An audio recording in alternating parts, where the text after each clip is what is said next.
Good evening, Dumela, Sawubona, Sakpase, Namaste, Achin, Dugaota, Assalamu alaikum, Hotep, Buenas noches, bonsoir, good evening, folks.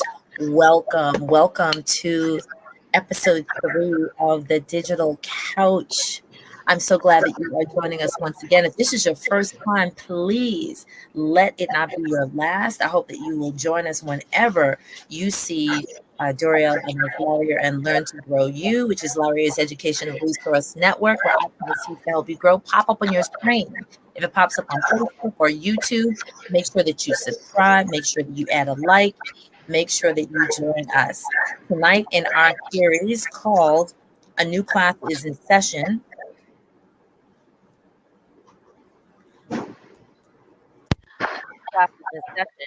we have been talking about for a couple of days now. And if you haven't seen those episodes, please go back, take a listen, look, see, to hear what's going on.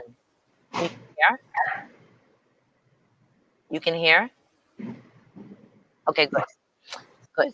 And here we have been speaking about. So tonight on my digital couch, right over here, is the amazing Dr. Sherone Smith-Sanchez of Taloa Turf International.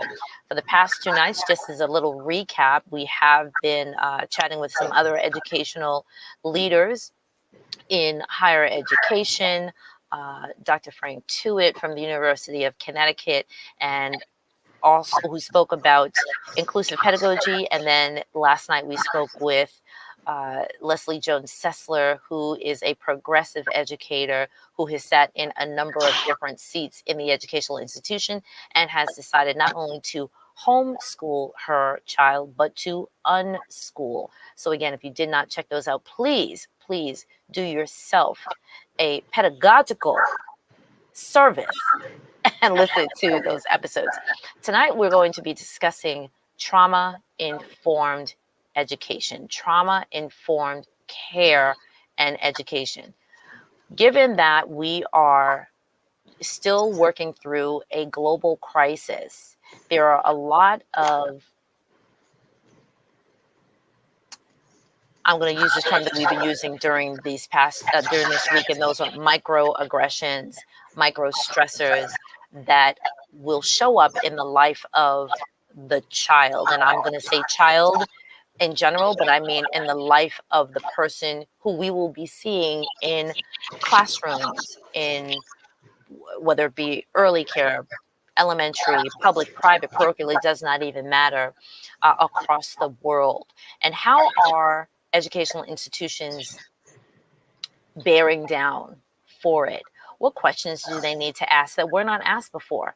How do their teams, their service teams need to be built, or what additional service providers do they need to add? What do we need to do in terms of caring for the family? How about caring for the educators who may have been in a remote seat during the year, or hybrid? What is that shifting from home to class, not just for the child, but for the family? Absolutely. The administrative team, and the teachers who are on the front line. So those are some of the questions that we're going to be dealing with during this conversation. And we do hope that if you have questions or comments, please, you will drop them in the chat. Again, invite a teacher, a parent, a community leader who you know of, who might be on the outskirts, but who really also have a hand in this conversation. So, Dr. Sanchez, welcome to the Digital Couch. Thank you. It's an honor to be here. Excellent. So a lot of you may not, a lot of the folks who are watching and listening may not know where you hail from and what you bring to the table. Why is Dr. Sherone Sanchez sitting on the digital couch tonight? Why don't you let them know what roads you done traveled and what seats you may have been sitting in? Oh, my. Well, I traveled on a plane here from sunny Jamaica, and I have lived in the United States now for almost 40 years. And in my travels, if you will, I functioned as an educator in schools. I've functioned as a government official responsible for early childhood education programming in the city of New York. And I currently function as the president of Talawa Turf International, which is a grant writing and consultation firm that provides coaching services, professional development services for leaders everywhere, including clergy. I also work as a professor at Malloy College and the City University of New York, quite proudly so. Excellent, excellent. So let me just say that if anybody is interested in contacting her or maybe having her team or herself individually to do any consultation, give any support or information, just contact her right down there in the little ticker at the bottom of our screen. You will see talawaturf.com, talawaturf.com, and feel free to drop any questions again in the comments, and we will do the best that we can to read them. If not answer them live, then we will definitely answer them on the replay. Once again, Absolutely. this is being broadcasted on a few social media platforms, and there will also be an audio and video replay available for people who wanted to share with other communities. There we go. Yes. Right. So let's hop into what, of course, is happening right now and provide a bit of perspective. Trauma-informed education, Yes. trauma-informed leadership, Mm-hmm. trauma-informed teaching, trauma-informed learning. It may sound to some like I'm speaking from a deficit model, but I'm Yes. actually not speaking, in my mind, from a deficit model. Absolutely not. I'm trying to speak from this is what we got right now. Right. Let's not wipe it away and say, that was 2020. Right. Or we dealt with it. Some are vaccinated, or people are wearing a mask. Let's move on. Let's get back to business. Right. Let's get into, and I'm using a term that is used and it's colloquial. It's not meant to be demeaning or anything, but let's get the butts into the seats. Mm-hmm. Yeah. And let's carry on. How is that a dangerous thing to do without setting up some supports to address it? Oh, that's a really great question. Well, first of all, let me say I'm also the author of a book called Talawa Turf, Celebrating Victory Over Child Sex Abuse. Wow. And so one of the things I do internationally is I do travel and I do talk to people about why should we not just move on? There's no such thing as just moving on from trauma. And so if we think about theorists like Bronfman Brenner, for instance, he talks about the effects of not just what's happening within the child's immediate circle, but what's happening on the outside, what's happening to the child's parent. I shouldn't say never, because we've had other pandemics in the world, but it's been a while since all of the systems in all our children's lives were affected. We can't just move on. Why? The effects of trauma are far reaching, way beyond just the child, way beyond just the family. It affects the society. So the impacts of childhood trauma would include smaller brain size and structures over time, children having difficulty identifying, expressing, and managing feelings. That travels with them into adulthood. So we have children who are traumatized, who have trouble regulating feelings, who become adults regulating feelings or having difficulty regulating feelings. So really important. It's also important for us to remember what is trauma. So for many people, they define trauma differently. But if we use a unified definition, if you will, then we would arrive at the idea that Trauma is really about an event or series of events or a set of circumstances that's perceived to have physically or emotionally been harmful or life-threatening. So if we think about it, this pandemic fits all of those boxes, if you will. It's been physically threatening, it's been emotionally threatening and life-threatening, harmful to us. It's created some overwhelmed feelings. So if we think about it as educators, we are going to have children coming into our classrooms who have experienced death directly. Yeah. And we're going to have more than 5 children who've had that experience, more than maybe the entire classroom. Everyone will have known someone who has passed away. As clergy, by the way, I'm also clergy. I have experienced personally the death of more than 25 people. And so we can't just move on. I totally agree with you. I want to reference to people that the theorist that Dr.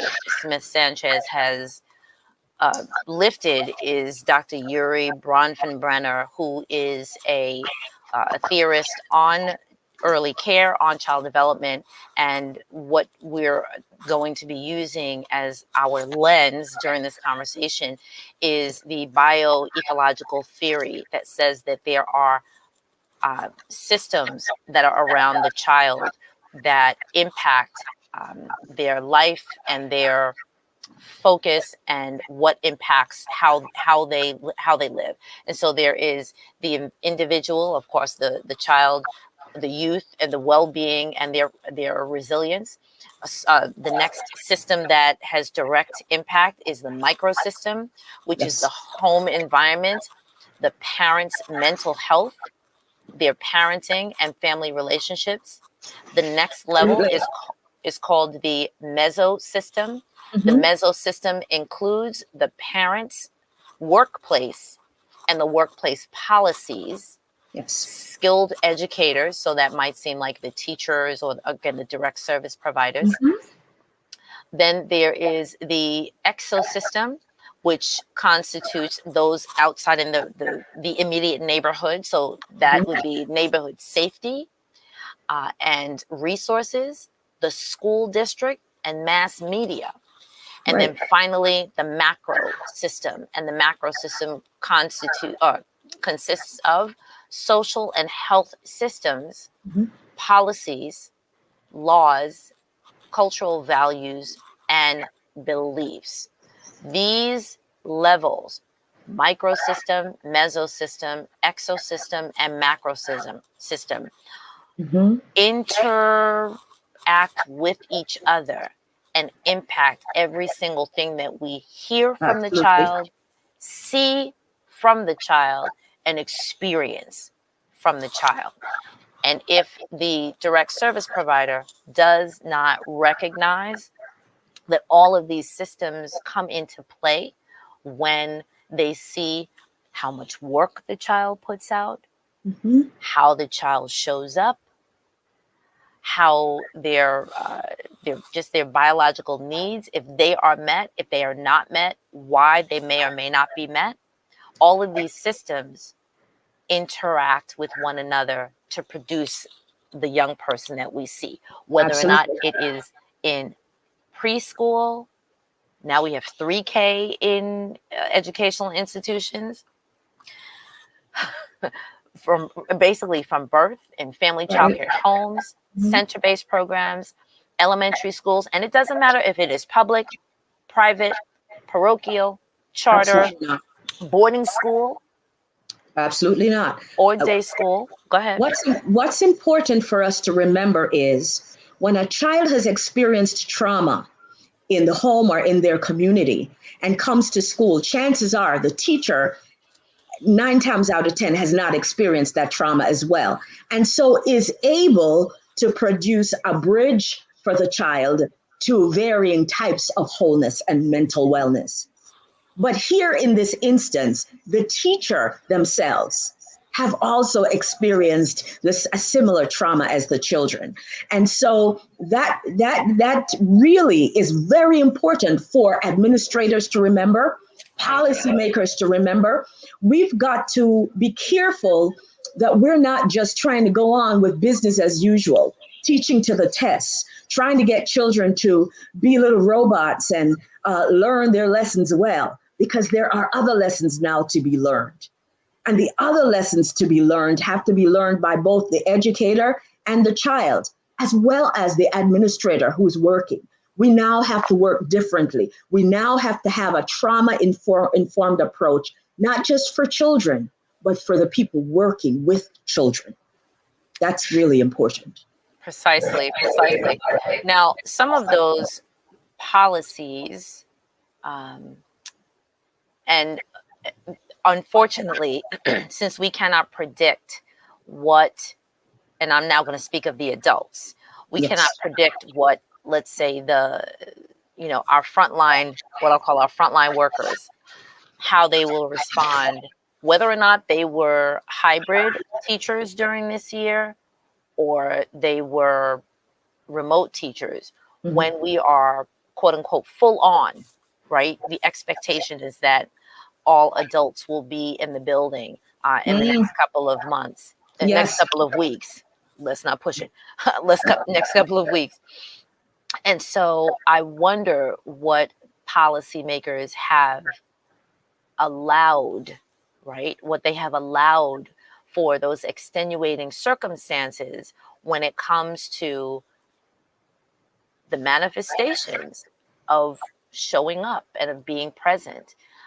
Will prayerfully, and I have to say prayerfully, I know there is a separation of church and state, but let me say, everybody's going to be praying.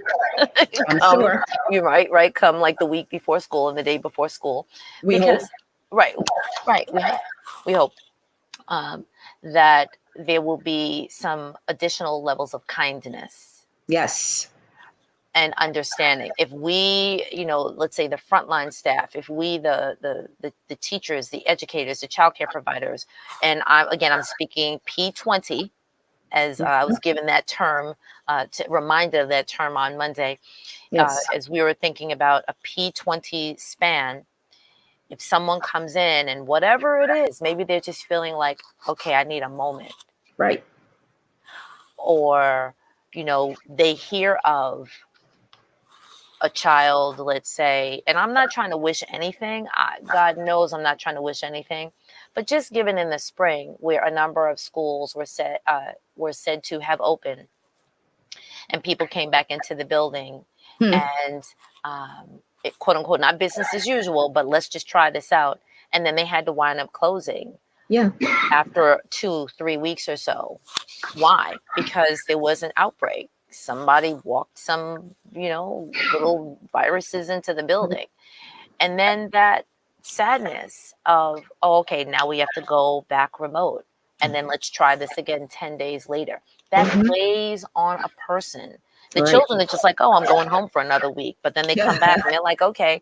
And unfortunately, and I'll say this because it has happened, because there were reports of this, that even in, let's say, middle school, high school, some sad jokesters may have said, okay, well, like, let's say I'm not going to be covered, or I'm going to pretend to cough or something just to be like, but this weighs on people. It weighs on people. And so I'm just wondering, what kind of additional allowances, as I said, would be on the hearts and the minds of, again, the policymakers, right? So if a teacher, a staff person says, what, I need a mental health day, I need or I need to maybe even leave in the middle of the day because it's just hard. Not to say we have to finish the day. How about I'm one of the people who has watched this whole thing crumble down around us. I'm trying to hold on. What say you about that? I think from a policy perspective, we're going to have to rethink school. We're going to have to rethink the idea that the parent leaves the child at the door. We're going to have to rethink the idea that one school can function with one guidance counselor. Right. In other words, we're going to have to make building emotional and mental resilience a priority in our schools. Now, I don't mean to imply that it wasn't a priority, but we now must adjust our priorities. It can't be about academia. It must be about building resiliency in children and in adults. So we have to be prepared, for instance, as administrators, with more subs waiting in the wings. And not just subs waiting in the wings who can just come in and teach the 3 R's, but subs waiting in the wings who understand emotionally responsive practice. So there's going to be a whole professional development piece in there. Pardon that. See that? Right? That whole professional development piece in there for helping staff, not just permanent staff now, but substituting staff to understand what children will now need. Understanding what emotionally responsive practice is, how to respond to trauma in children, how to respond to trauma in coworkers, how to respond when someone says, I am diffusing right now and I need a moment. And how to give that person that moment as opposed to saying, you must remain in that classroom and you must teach the curriculum, the whole curriculum, nothing but the curriculum. So help you. Right. So help you contract. So help you contract, because contract isn't really going to cut it when we have all these teachers who are now retiring or resigning early. And that is a piece that I have to tell you, I haven't seen in a long time. So because of the work that I do with teachers, I'm connected to thousands upon thousands. I have not seen this level of exits in a long time. There have been many teachers who are saying, I don't care about the pension plan. I just want out. And so the schools have to now figure out how to take care of teachers who are also walking out of the throes of trauma, as those teachers take care of children who are walking out of trauma.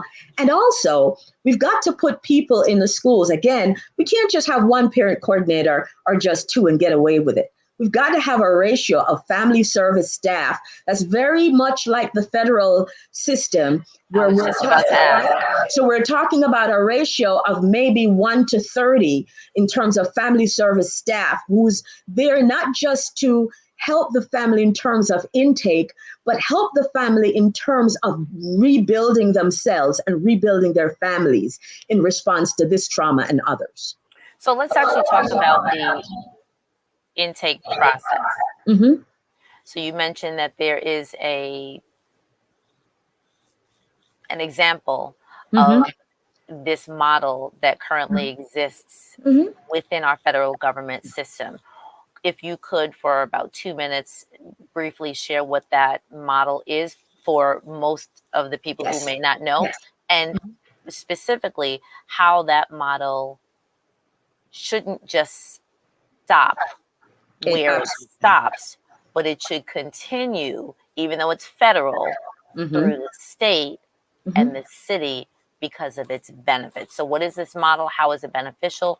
And how can additional educational institutions and educational systems use this model as a framework to support families and specifically to support trauma-informed care? Well, first, I have to say, well, the federal model, of course, we know is called Head Start, an early Head Start. And one does not have to receive Head Start dollars to have a Head Start philosophy. So what is that philosophy? The philosophy is that the family, when the family leaves Head Start, the family should leave better than they found the Head Start. It means that we're elevating not just the child's education, but the standard of living for the family. And we're doing that by the family in transitioning in, someone sitting at intake to talk to those family members about what are your challenges? What are your goals? In setting those goals, where do you hope to be for your family in the next 10 years? What do you need right now to attain those goals? And then that person's job is really to help the family to link with support services in the community, not just within the confines of their of their school, but outside of the school. So we're talking healthcare services, mental health services, public assistance services. So there's someone that's connecting. So again, as we get back to the idea of trauma informed care and trauma informed practice, there are really 5 key areas that we are building in the federal system and should be building in state and city, local systems for all children. And that is, we need to be creating safe places. We need to be helping parents to understand their choices and supporting their making of those choices, collaborating with other entities outside of our schools. Gone are the days when a single school should be just sitting there trying to support all the needs of all the children and all the families. There are services all around the community. There's a health center next door. Go next door and connect with them. There is the deli worker across the street who chances are has a child in your school and wants to, I don't know, provide snacks, or maybe wants, you never know. So there's so much in the community. There's trustworthiness. We need to build the idea of us, the education community, wants to support you and build trust with you, family. And lastly, we want to empower the family. What does that mean? When the family makes choices we don't necessarily agree with in those goal setting processes, Right. we have to support the family. And by the way, when I talk about family, I'm not just talking about nuclear families. I'm talking about varied types of families, right? The nuclear family, the family that's led by the grandparent, the family that's led by someone who's not related to the child by blood, but is family nevertheless. The family that's led by same-sex couples, the family that's led by couples who are of different religion or of no religion. All of that is absolutely important. And you can tell I'm just a little bit passionate about this federal system because, again, it is a system that supported my very own family. Amen. So I am, I have to tell you, for me in my goal setting process, the family worker said, well, where do you want to be in 10 years? I said, well, I want a doctorate and I want a home and I want my children to not worry about going to college. And I had this laundry list, and she said, well, let's plan. And so she said, well, how soon do you want this doctorate? I said, well, in about 5 years, right? And so again, very important that we understand that we don't need to have Head Start dollars to have a Head Start mindset. Excellent. Now, I'm so excited that there are people who are in the chat who have actually submitted like comments, and I just want to read a few of them because they are so poignant. So thank you to the person that said trauma is and will be real. Same person said, why are we not having COVID trauma programs set in place prior to the children arriving? A summer, I think maybe this is a summer mental health workshop, etc. Mm-hmm. And then they said specifically on the Board of Ed level. Yes. Right. Same person said, as for New York, it seems like a wait and see game. Mm-hmm. Yes. Then the same person said, my kiddo's summer program just got halted by an outbreak of the virus in the building. Right. So, and these are just they're very real. They're very real. And so with the onset of, and I want to say this a cloud of the variant that sort of sneaking through certain communities, the real possibility of course, we're going into the fall months, the weather is changing, the impact of, let's say, heat in the atmosphere, and that possibly, slowing down, but we're going into cooler months, which also just, and I'm not spreading any like weird stuff. This is what it's coming to CDC. Why is everybody acting like this thing is over? Why is everyone acting as though, oops, we're surprised there's a variant? Let's not be surprised anymore. That ship sailed. We were surprised in 2020. Right. Now, to your viewer's point in the chat, now let's be proactive. We've had some practice. So what are we going to do differently? And what Right. we need to do differently is not sit around going, oops, a child has had COVID, we have to shut down. No, what is the contingency? What is the Correct. plan? What is the training? To their point, what kind of professional development do people need to deal with this? What kind of support do parents need now that they didn't need before? We've had practice. Why are we acting like we're surprised? I don't know. I totally agree. I totally agree. So I'm wondering what other pools of resources that are, let's say, in the meso system, right, or in the macro system that can be used. Let's say that the school may, or the institution, now again, we're talking P20. So let's just talk at the beginning of the week, we were speaking with higher education. So in terms of higher education, there is a greater level of, college counselors, mental health professionals that are on campus. Even if nothing else happens, you have professors, and support, academic support staff who are there just for that purpose to say, hey, it may have been on my schedule, right? My schedule to, let's say, check in with you once every 4 weeks. Well, now I'm going to either email. Now I'm talking about systems. Email you or send you a text blast. Or to my cohort, right? It could be cohort by discipline. It could be cohort by academic year, right? If you're a freshman, sophomore, junior, senior. Now, some of these systems, it could be if you're a resident student, your house fellow or your dorm leader. It could be your floor captain, right? I'm talking about systems. I'm going to take that same model and now I'm going to shift it. Let's go down a step, right? Or let's go back a step and go to high school. If it's in high school, and I'm also talking boarding, day school, the same type of systems can be, of course, adopted. And I'm sure some of these systems are there. And so again, by academic year, by discipline, by a cohort, and cohorts are usually used in sort of like a middle high school, whether it be extracurricular, right? So if you're in a club or a band, there's all these levels. Let's go down, let's go back, right? Like, let's go way back. Let's go to elementary school, elementary, middle school.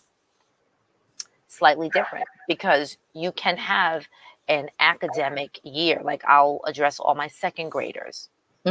We don't necessarily have discipline, even though the staff, we have vertical teams, right? So let's say all literacy folks, they will get together and they will address what things are you seeing, what gaps in learning, right? Last year, it was called the unfinished learning. So what gaps do you see in literacy that are different than gaps that we would have seen? And I use the term pre-Rona. And I'm not using it, and to those of you who do not know, I'm not using it facetiously or like in a silly way. I'm actually a survivor, so I have my own relationship with this virus. Not like I have no experience. I have very deep experience with it. So there'll be vertical teams where we address gaps. But now I'm going to talk about early care, because sometimes people think they're babies. They don't really know what's happening. They're, but we are starting to already see.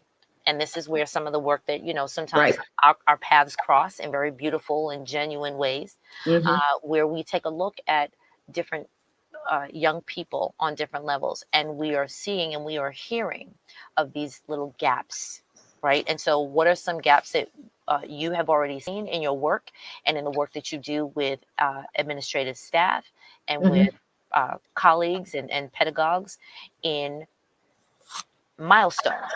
So milestones. Well, when we talk about gaps, I want to talk first about administrative gaps. That's really about funding. We're talking about early care and education. We talked just now about Head Start versus other subsidized systems, and funding is a real issue. And the reason I said that is that what you really are talking about is systems. The building of systems to meet the needs includes the need to put in people who are capable of supporting some of these areas of weakness or these gaps. And I'm talking in particular about mental health personnel. So at the federal system, there's a requirement for there to be mental health staff in every one of those early childhood programs. But at the state and the city level, in terms of subsidized childcare, there isn't that requirement. So what we have to talk about is what kind of funding and how is the funding going to have to change, or how are we going to adjust the system so that we're collaborating with partners around who can truly adequately meet the need. I'm not talking about let's make friends with the mental health consultant down the street and he'll give us or she'll give us 2 hours a week.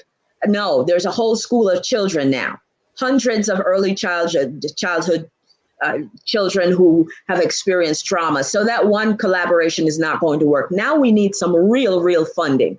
So if we talk about systems that are needed and people that need to be in the systems, I don't want to leave this conversation and not talk about the fact that the need for adequate funding is real.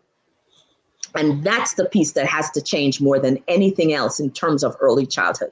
Now, when we talk about gaps in children, I now want to talk about the fact that we will have children who will not only, they've had learning gaps because we've sent children home and we've attempted to provide them with instruction in a virtual world where children's families did not have materials to begin with. Right. And let me say for those families, because I heard this very early, well, they should be able to do this learning with these laptops and tablets Really? and things, because they're usually playing on these video games all the time. And then I had to say, the brain works differently. And people did not hear me. People did not hear me. They're just like, they play video games. They should be able to learn. The brain works differently. Now, am I a brain specialist? No, but I do know that, and I'm going to use a phrase from the guest that I had on last night. The glimmer in the child's eye is different. And Absolutely. We all saw it during probably after like the first 2 months. Mm-hmm. They were like, oh, I get to see my instructor. Those people who had devices and could get them by May, exactly. Right? March, right? But they were like, oh, I get to see. And had Wi-Fi. Right. So a lot of families didn't even have Wi-Fi. That's why I said by May, right? Did you hear about the family that had to go to the mall every night after mommy left work so the kids could get on Wi-Fi to do homework? There are so many of those. Right. Oh my goodness. Right. So a myriad of stories. When students were able to get on and they would like, oh, I see my instructor. It's more than, oh, this is FaceTime with Nana and Papa, right? Or this is FaceTime with my cousin who lives across the country or in another country. Mm-hmm. This is, and so which is happy. And I'm looking forward to reading the research of, and I don't know what family subjected their child to this, but let's say what kind of brain activity, like, brain wave activity that could have been measured when, oh, I'm speaking to Nana and Papa. Yes. Versus I'm sitting here for 20 minutes, 30 minutes. Let's triple that for 90 minutes, 2 hours, 3 hours to do a reading lesson, and then to do a math lesson, and then to do a science activity, and then to do a social studies conversation, and then to... There's actually research on executive cognitive function. Right. And what happens to children and their brains when they are exposed to different stimuli. Because, again, the idea of looking at my game and talking to Nana is very, very different than the idea that I now must process something cognitively. There are different types of learners. They're audiovisual learners, but they're tactile learners. They're children who needed to be in the classroom touching things and doing things, kinesthetic learners, kinesthetic bodily learners who needed to be in the classroom, moving and shaking and grooving. And it wasn't enough to be on the other side of the screen. And then there's the story of my own grandchild who, in the middle of instruction one day, he discovered a button and he touched it. And here we go. And the teacher disappeared. And and then when the teacher came back, the voice disappeared. So they called Nana, and I'm all the way over here trying to figure out how to help them over there. So again, not making light of it, there were children whose families spoke other languages other than English, right, who had difficulty trying to support them and still have difficulty. Because remember, now it's summer, those children are still behind in many, many ways. Let's also talk about special needs children, children who are on the spectrum. Children, I listen, I've heard of children who the OT specialist tried to do occupational therapy virtually. How? So there are all these pieces that we've got to play catch up, and we have to be patient with each other as a society, and we've got to prioritize mental wellness before anything else, emotional wellness before everything else, and then begin the process of educating differently, supporting learning differently. right. So now I'm gonna offer let me just say a tip. I'll say a tip. And this is to families, to people who are part of the microsystem, right? Microsystem.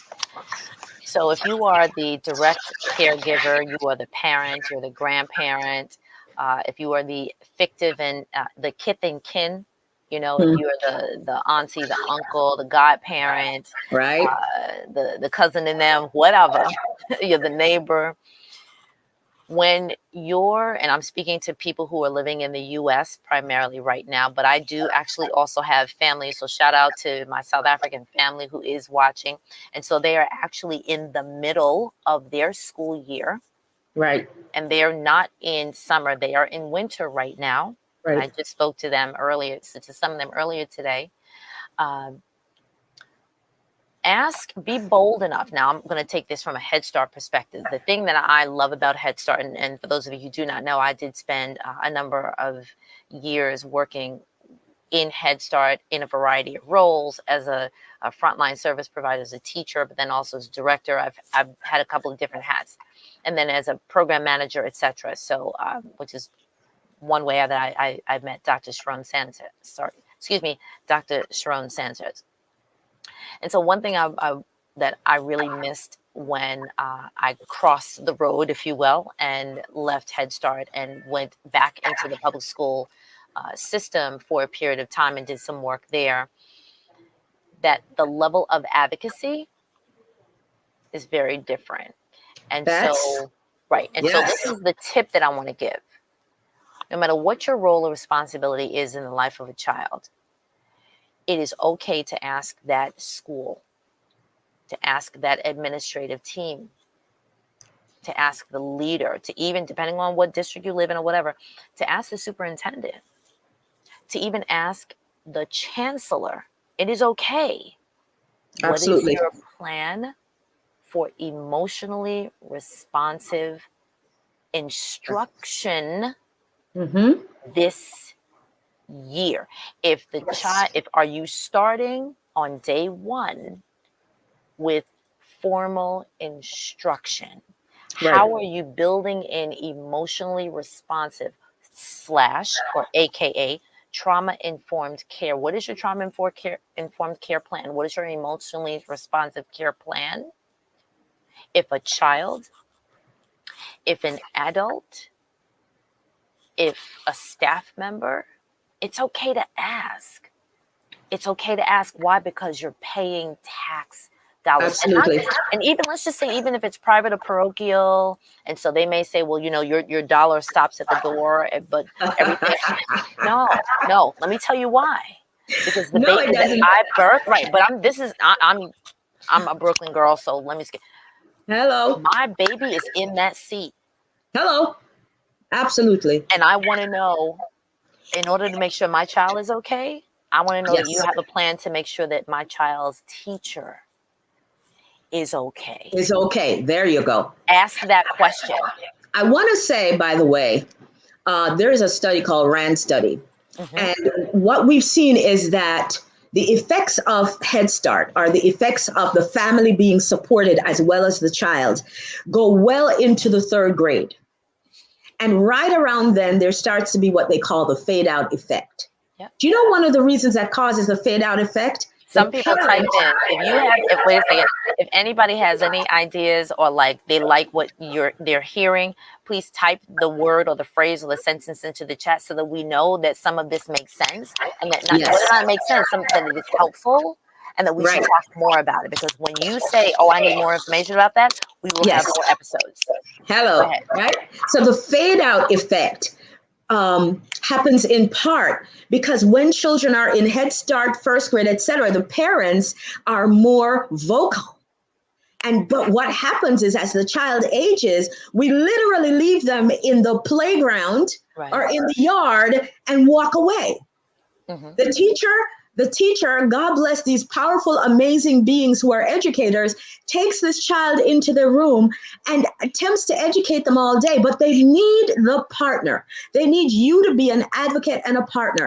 There are things the teacher might not be able to say, but you have access to the district office and district personnel, to the administrators. You, the parents, have access to say, what are you doing in terms of my child's emotional wellness and mental wellness? And what are you doing in terms of the teacher's mental wellness? Because you are putting my child in a room with someone who has also experienced trauma. What are you doing for them? And what are you doing for my child? And one more tip while we're giving tips is, this is not the year to focus on, did my child get an A? Excuse me. I need you to say that again for the people in the back. Say it All right? again for the people in the back. Say it again for the This people who is are tardy to the party. this is not the year to focus on, did my child get an A? Because they can be getting A's and be dying inside. One of the things that people have not been talking about is the crisis during COVID of the higher rates of suicide, particularly among young people. So let me just warn you, brothers and sisters. This is not the time to say, did they get A's? Did they get B's? Yes, that's important, but that's secondary. Now it's time to look at, what is my child's emotional state of wellness? Has my child shut down whereas they were vocal before? Right. Is my child more aggressive whereas they weren't aggressive before? What's different? What's changed? When they come home from school, what do they look like? And when I am transferring my young one or my older one who is 16 and 17 over to the educators, what does the educator look like? Is the educator looking like the educator is traumatized? I'm not talking about tattling. Oh well, I saw the teacher and she. No, it's to Larry's point. It is, what are you doing, school, for the teachers? Let's not wait for that week in May to have teacher appreciation. Rah rah shish boomba, there goes the teacher. Let's appreciate the teacher all through by supporting that teacher's mental wellness. And when they say we're closing down for professional development, we're closing down for a mental health day for teachers, Right. don't get mad, get glad. Because So they're that's doing what they need interesting. to do. Right, because so there will be a number of people, and I'll say that this is across the board. It could be, let's say, family. It could be local community. It could be administration, whatever. Not administration. Policymakers, Yes. and then taxpayers in the community. Well, why aren't they in school longer? Or how about these, like, the snow days, or just How asking about those questions. Japanese children who are in school all year long? I hear that all the time. Let me sip on this one. How about your role as your child's educator? Now, I don't want to step on the toes of whoever talked about unschooling and homeschooling, but I also want to say that one of the things that I've done over the years to maintain my Head Start connection status, I homeschool my children in addition to them being in school. And in this past year, by the way, in the last 2 years, I've just taken my child out of school. So he did 11th grade. He did 10th grade with me. He did 11th grade with me, and he's doing 12th grade with me. He's almost done with the 12th grade. Here we are in summer. So now this is a surprise because we were not going to talk about that on this particular channel, on this particular show. But so for those of you who, again, if you're just coming in and you did not see the episode prior to this, we were having a conversation about unschooling, really, as an option within homeschooling. So if you didn't check that out, you're going to have to go watch the replay on that. Yes. But there are parents, and I'm only going to take 15 seconds from that conversation. There are families, whether or not, let me repeat, whether or not, let me say it over here, whether or not, let me say it over here, whether or not you have an educational background, who have taken it upon themselves to say, let me give it my best. Right. Let me give it my best. And when I spoke yesterday about that traditional public school education was built on an industrial revolutionary platform so that we can have contributors to the society and participate, again, over 100 years ago, participate in an assembly line of we need worker bees, right? We need worker bees because there's a small essence of the population who will be the C-suite, right? Let's use the terms that we use today. Most of the people will be worker bees. Certain families have identified during this, everybody's remote across the world, that they can continue, as my guest yesterday said, keep the light of fire in their child's eyes about education. Absolutely. A number of families were like, I don't know what I'm doing. But some of those families that said, I don't have a teaching degree, but guess what? We're cooking more. Or we're having like family time. Now, again, wait, I know that a number of families are essential workers or had to go to work. But those people that held on to those very tight, let's call them smile moments that they did not have when their child was out of their home. Hold on to that. Hold on to that. And look at your community to see if I choose not to have my child return, that right now I have options and you can exercise them.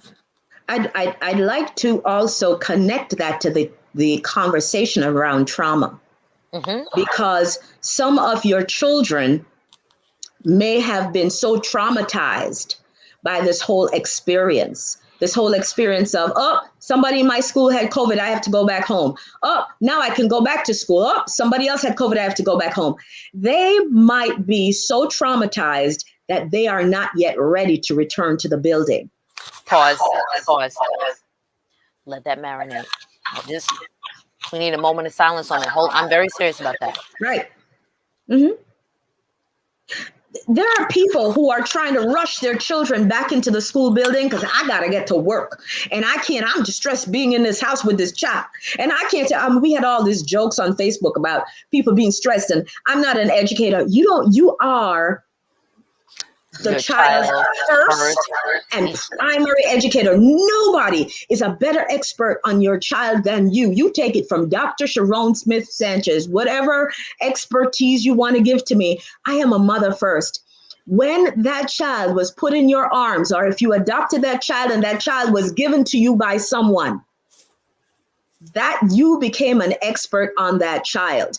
And by the way, there are online systems. You can buy whole curricula online that you can bring a child through, because the most important thing is not whether or not they're going to get through point A, B, and C of the curriculum. You can do that, quite frankly, in a summer if you want, tongue in cheek. Maybe you can do it. It takes a little bit longer. Yes, 6 months. Right? But what's more important is, what did my child learn about emotional regulation? What did my child learn about being hugged? What did my child learn about being soothed when he or she is upset? And I'm not just talking about early childhood. I'm talking about teenagers who are freaked out about having to go out in the world with all of this going on. So maybe you do have to go out to work, but maybe it's time for us to get back to some of the cooperatives that we used to do in the 60s and 70s. Right. Maybe it's time for us, particularly people of color, to begin to talk to each other. And Miss Maisie is home all day, every day, and Miss Sue is home all day, every day. And maybe week one, Miss Maisie has all the 4 children, and maybe week 2, Miss Hazy has all the other children week 3. And then maybe it's once a month, all of us get together and we buy some of the same out of the curriculum box, and we talk about the trips that the child will take and the unschooling experiences that the child will have. Because I want to tell you this. Many of our children are plumbers, housekeepers, excellent professors. It doesn't matter. But preparing them to face tomorrow is not about sitting them at a desk and stuffing their heads with all of academia.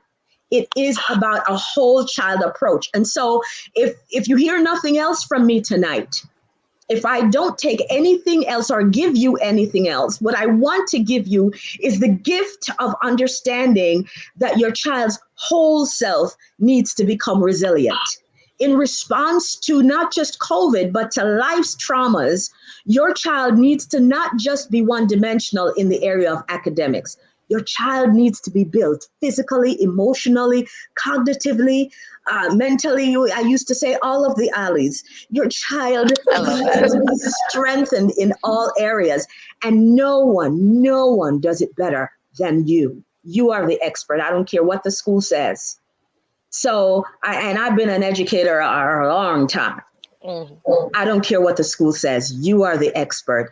And in response to this time, all of us need to be trauma informed, not just the school, but the parents. So one of the things, getting back to something you said earlier, Ms. Larrier, was you talked about the systems and what do each of these groups need to do. What each of us needs to do in education throughout the United States and the world, indeed, is to have conversations about what's the messaging that we want to convey. Do we want to convey to children in schools that, yes, whatever is happening, but we still need you to get an A? Or do we want to convey, as Ms. Osaka has so wonderfully done, as Simone Biles. Miss Biles has so wonderfully done, as our 2 tennis champions, Serena and her sister, have so eloquently done. Do we want to convey that your mental health is more important? In the words of Miss Biles, there's more to life than gymnastics. There's more to life than that medal. And I got to tell you, ladies and gentlemen, Ms. Larrier doesn't know this. I actually have 5 medals. They are doing nothing but gathering dust somewhere in my basement. But they do have a memory. They do give you a memory that you are you have an amazing gift at something other than the letters behind or in front of your name. They give you a different experience. True. But is the medal itself going to, let's just say, is it going to pay your mortgage? Is it going to take you on a trip around the world? No. During this pandemic time, I got to talk to my children about this is how you get a mortgage. This is how you build wealth. This is how you build wealth. This is not just how you make the cha-ching, but this is how you keep the cha-ching. Right. So we've had conversations that we didn't have time to have. Right, because you were always running here, running there, at this club, at this activity, running to the bus, running in the car, running. Right. Let's value that. Let's value that and build on that as a people. And let's take care of our mental health. I hope every single educator that's watching this will know that you've got to put the oxygen mask on yourself first before putting it on the children. Every parent, put it on yourself first before on the children, and then put it on the children. But not just put that oxygen mask on them. Teach them how to put the mask on. And when I'm using the term mask or oxygen mask as an analogy for building your own resilience and Resilience. your own mental wellness. Hmm. Important. Emotional resilience, mental resilience, very important. Resilience is really all about the bounce back. How do I come back from the setback?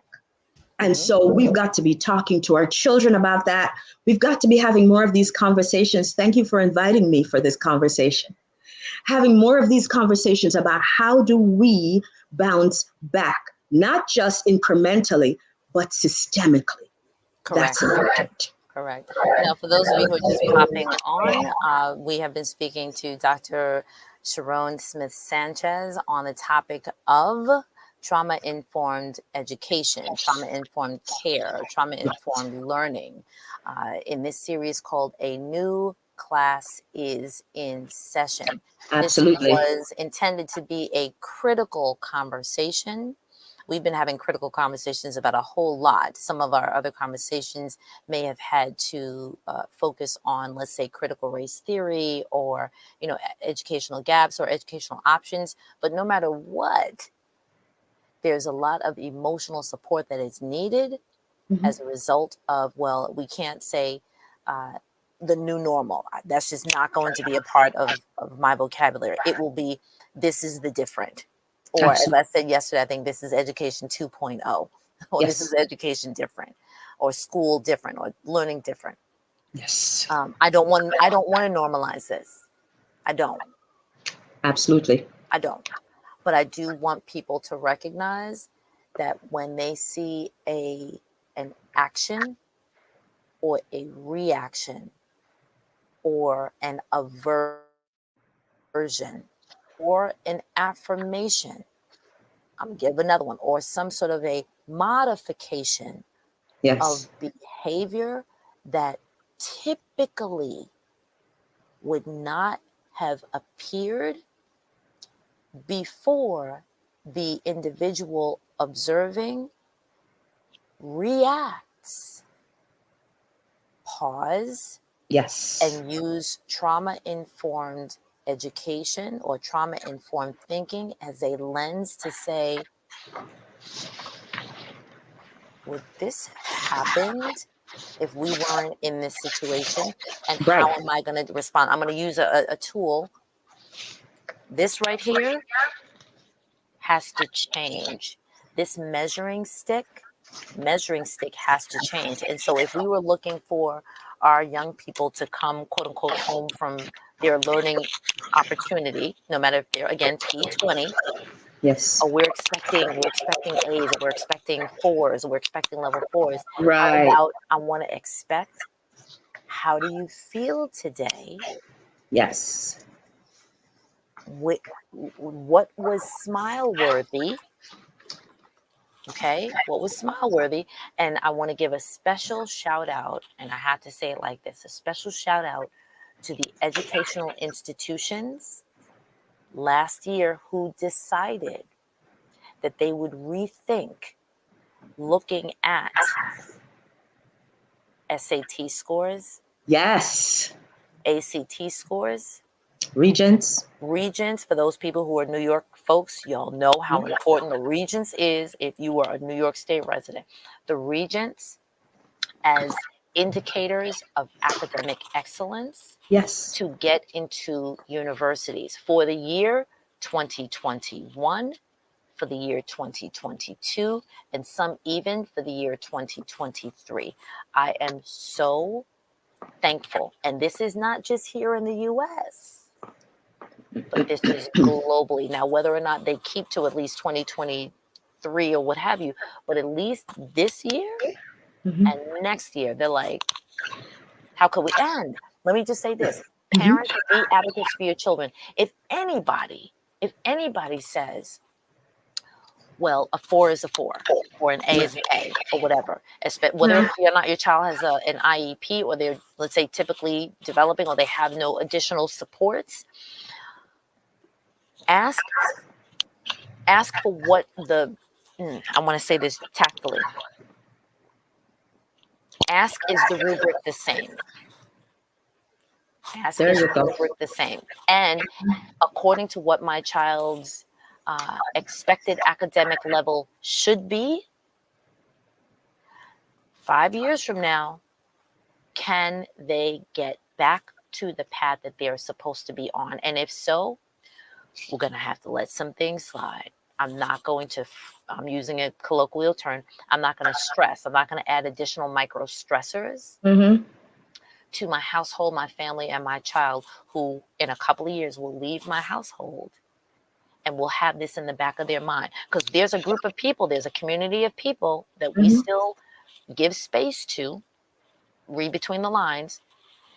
They don't forget their past, and they will always let you know that as a result of their past, there are things that they do, that they Mm-hmm. choose to do, want to do, must do, need to do, but also can be like, well, I can or cannot do that because of what happened back then.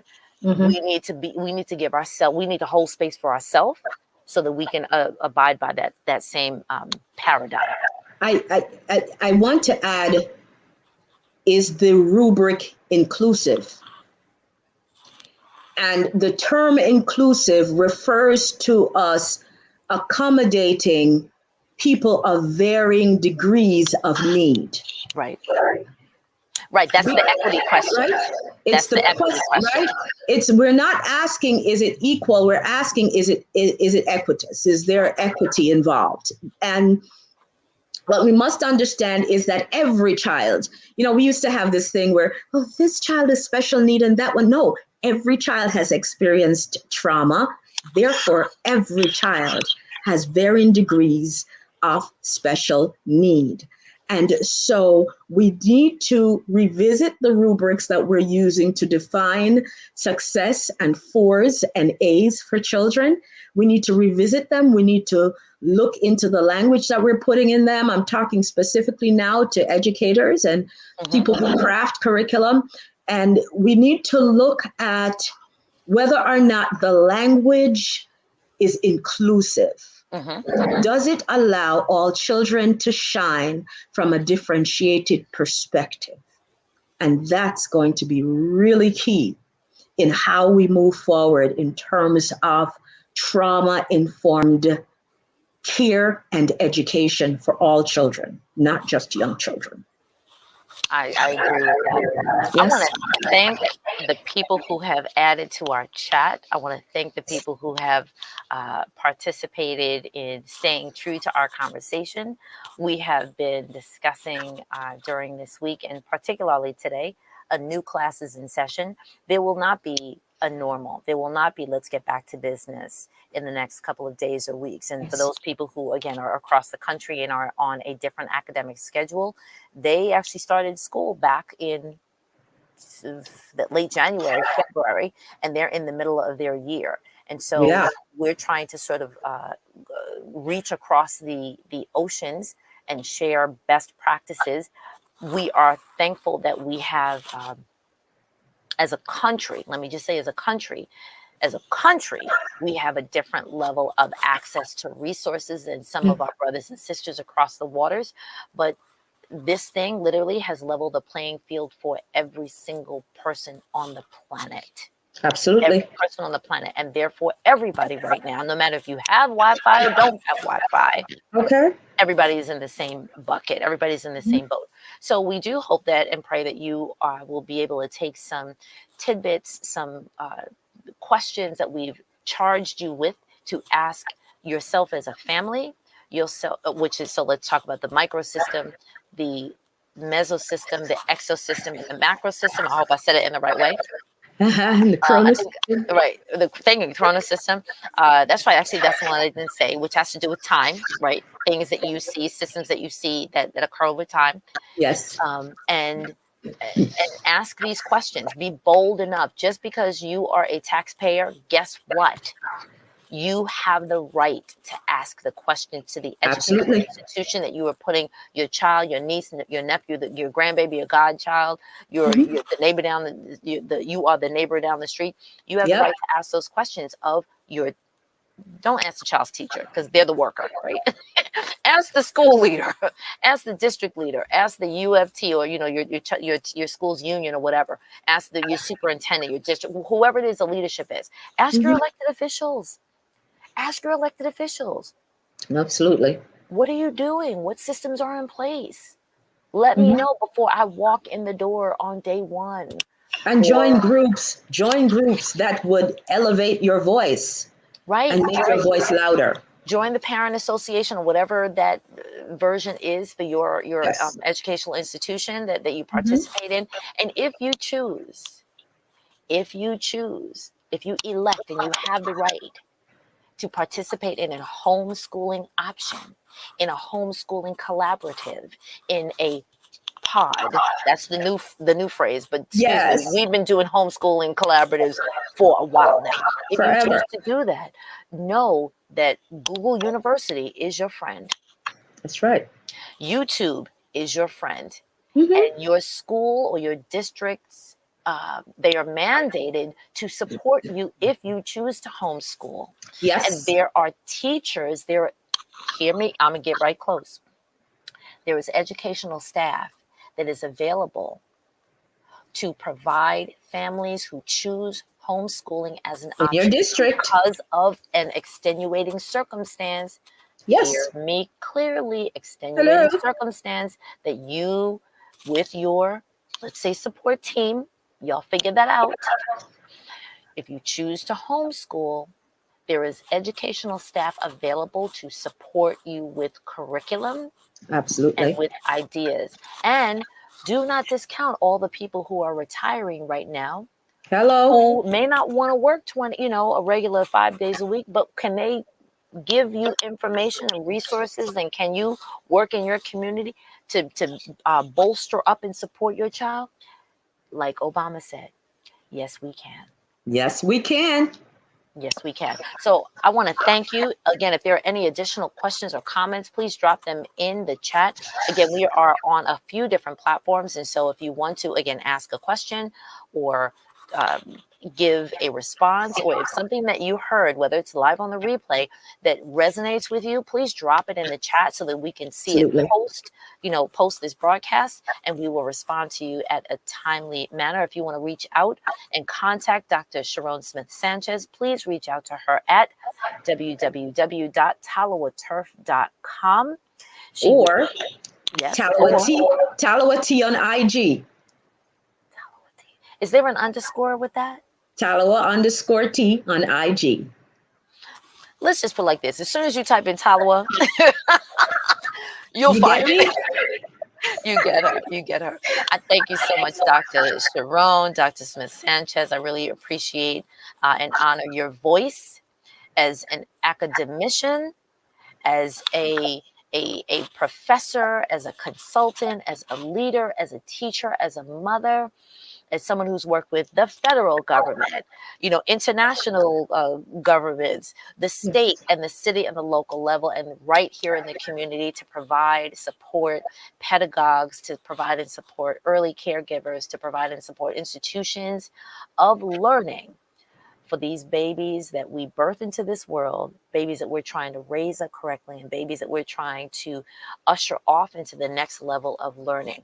This has been a Digital Couch Conversation with Doriel Anez Larrier of Larrier's Education and Resource Network, Learn to Grow You, where I plant seeds to help you grow. Thank you so much for this participating in a new class is in session, and we do hope and pray that you will join us for tomorrow night's episode with Dr. Norrin Lane Moffitt, who will discuss sort of the other end of this process, which is those people who are becoming academicians, those people who are in graduate school and who are in doing dissertation work, right? We're not just getting children in to start in preschool, elementary, and saying goodbye, and that's the end after high school. That's No, right. he's at the other end of the spectrum, getting the people who have gone back and then gone back and gone back again and are becoming doctorates. And he is supporting, especially particularly academicians of color who are doing dissertation work and saying, hey, I'm here for the last leg of the race. I'm here for the last leg of the race. If you're going to get the Yes. doctorate, you're going to get it through me. We're going to do it together. I really appreciate it. Once again, this is a Learn to Grow You moment where I plant seeds to help you grow. And this has been another episode of The Digital Couch. Have a good night. Thank you, Queen.